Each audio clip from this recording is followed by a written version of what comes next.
ambition, artistic, energizing. And finally, the wood element relates to the east and southeast directions.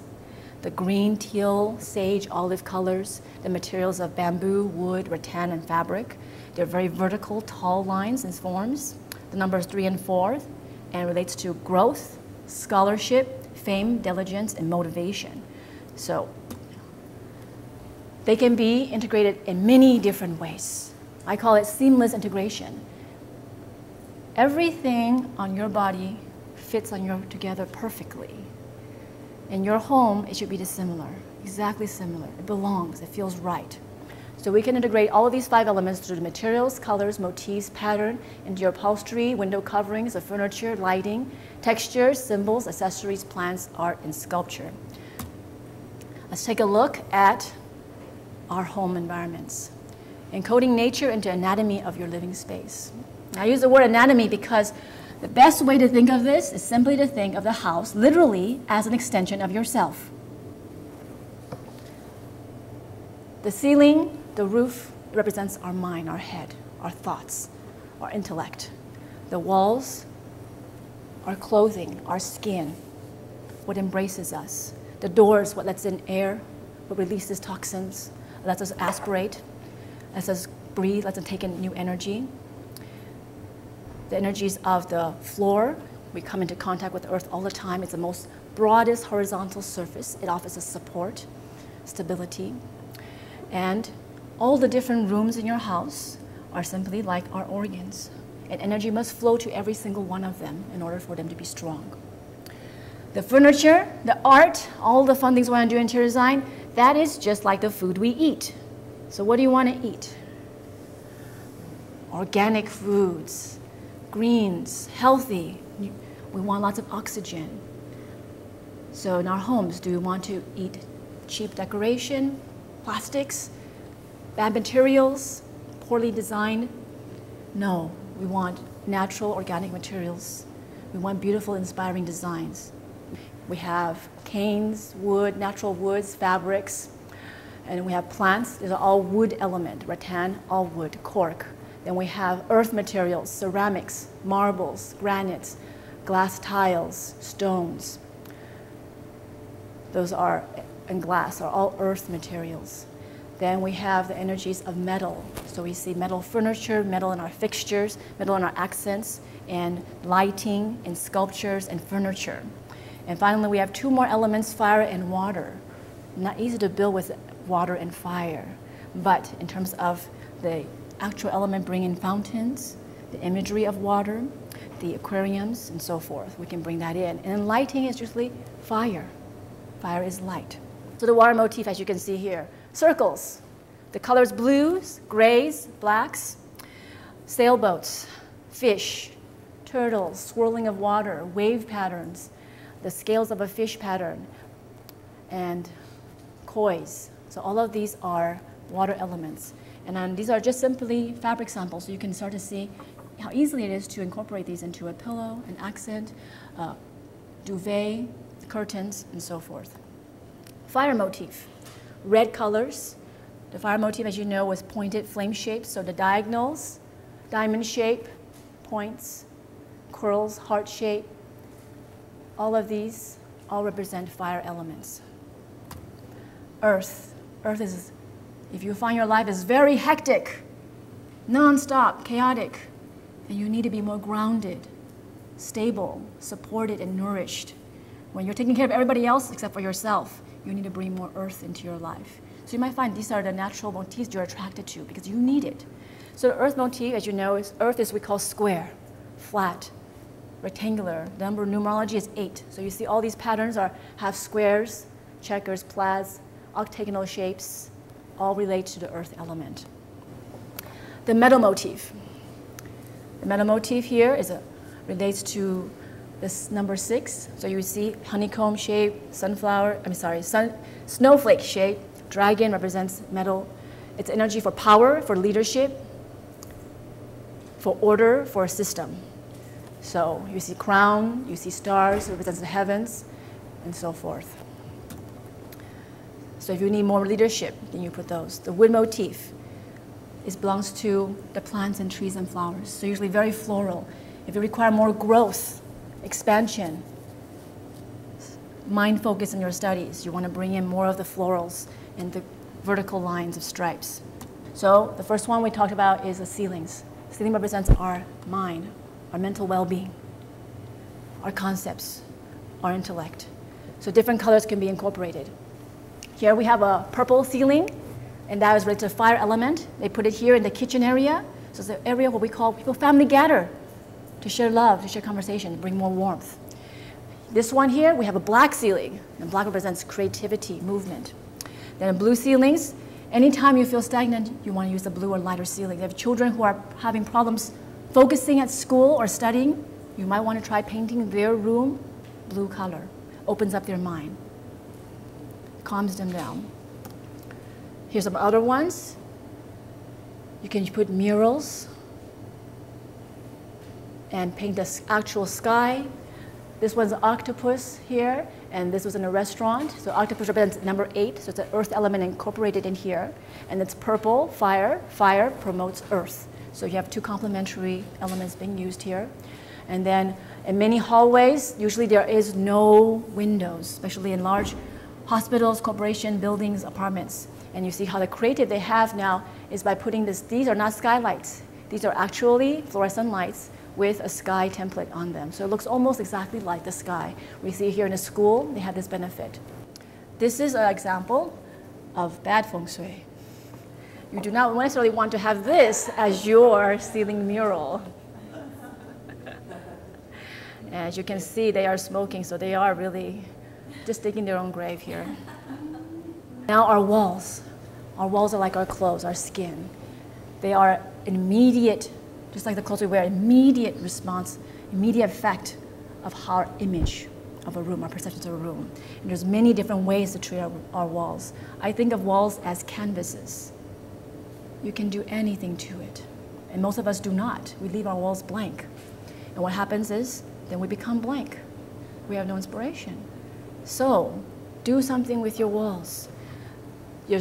Even though a single color coat of paint will do great, but if you can add textures, marbling, stenciling, textures. Here you have wood textures, you can incorporate the wood element. You have here the marble, so you can incorporate the earth element. You can use diagonals in terms of brushing or stippling and create a fire element, so many different ways. Here are some wonderful ways of using murals, large murals, to completely transform the feeling of a room. So you can imagine at first what happens if this office was completely white wall, and they have no inspiration. And then we changed it up, bring a lot of fire element, so it's completely charged. And all the strokes there are very uplifting, almost like Northern Lights. And then this one here, you have the image of a meditating Buddha to bring serenity. And the color is all black, so it's a very calm, contemplative element.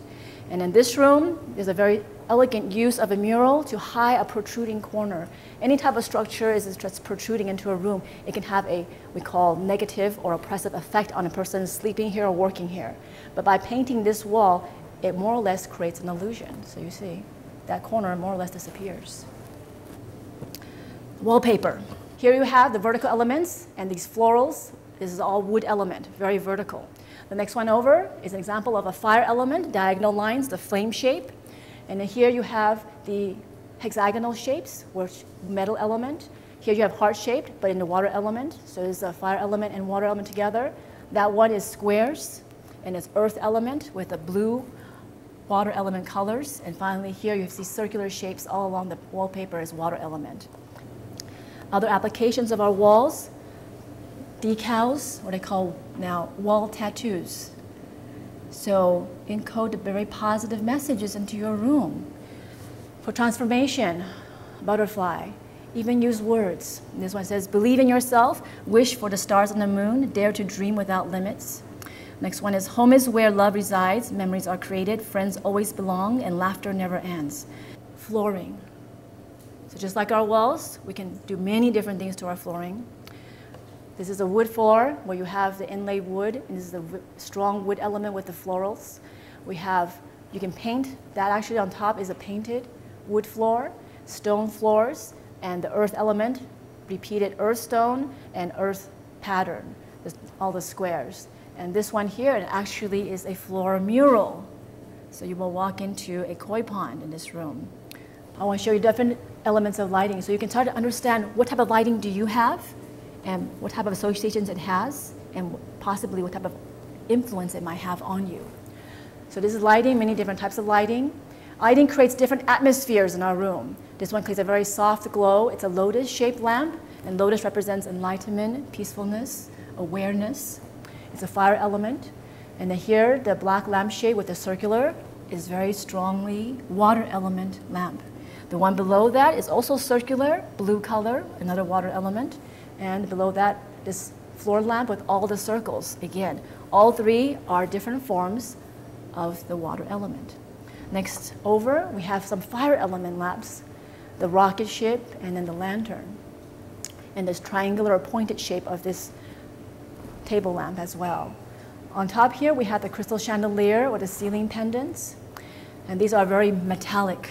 They're made of metal and crystal. So you have a combination of earth and metals. The form is water element form. So this combination, water, metal, and earth, is very, very positive. So those are right there. And then we have vertical forms that represents wood element. And then lights that are shaped as leaves, as flowers, as plants. Also we call wood element. So you can now see what type of element lighting you have and possibly what type of effects it might have on you. Our bed and our desks at work. So first, our beds. Here you can see, I think it's very clear now. You can identify very quickly what type of element each one is. The top one is red. The headboard is pointed, flame-shaped. This is a very strong, passionate fire element bed. The one in the center is a metal frame. It has a curve, so it has two elements in here. It has both the metal and the water element because of the black color. But most canopy beds or beds that have some sort of overhang, if it's too low when you're sleeping here, you might start to feel this pressure of the overhang. And depending on where it lands on your body, that area might also suffer or have problems. So although it's a beautiful modern bed, it's not necessarily have the best feng shui. Another bed here is a circular bed. That is, of course, the water element bed. The one over here with the very tall headboard and the tree tapestry behind it is a very strong vertical element, a wood element bed. And then below here, a low platform bed is an earth element bed. And that one, of course, the iron rod bed is metal. Just like you're sitting right now in a chair that has a backing, we feel most supported when we have a solid wall behind our headboard. So solid wall means there is no window behind it. Okay, very solid. So you always want to try to position your headboard against a solid wall. Ideally, the door is to your upper left. And when you walk into the room, and if you go straight, you should not walk into your bed. We must feed our spirit with art. Art comes in so many different forms. There's 2D art, which is essentially wall paintings and so forth, or 3D sculptures. But they are a constant subconscious message that we're sending ourselves all the time, whether or not we realize the meaning of it. So we must study it, understand what type of symbolism, what type of color, what type of numerology it has. And so when a Feng Shui master comes in, we can start to analyze why they have these images. Choose the right types of imagery, symbolism. So, whole, positive, natural images that are compatible to you, promote you, or balance you. So as you're going out, don't buy just what's on sale because it looks nice and it's really cheap and you can't resist it. Really think about it. Does this do anything for me?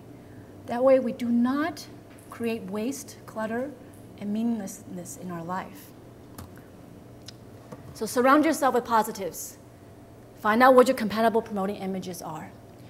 In your office, in your home, try to find ones that are representative of progress in your career. If you're a musician, put up images of huge audiences, if that is what you love. Put up images of your most inspired composer or musician. Bring their energy into your life. Anything that promotes your talents, anything that enhances what you feel is weak in you. What can you put up that makes that part stronger? Put up images that help you reach your goals. Your goal might be, oh, I would love to buy my own home, start my own business. what type of imagery could you put in to start to manifest that, to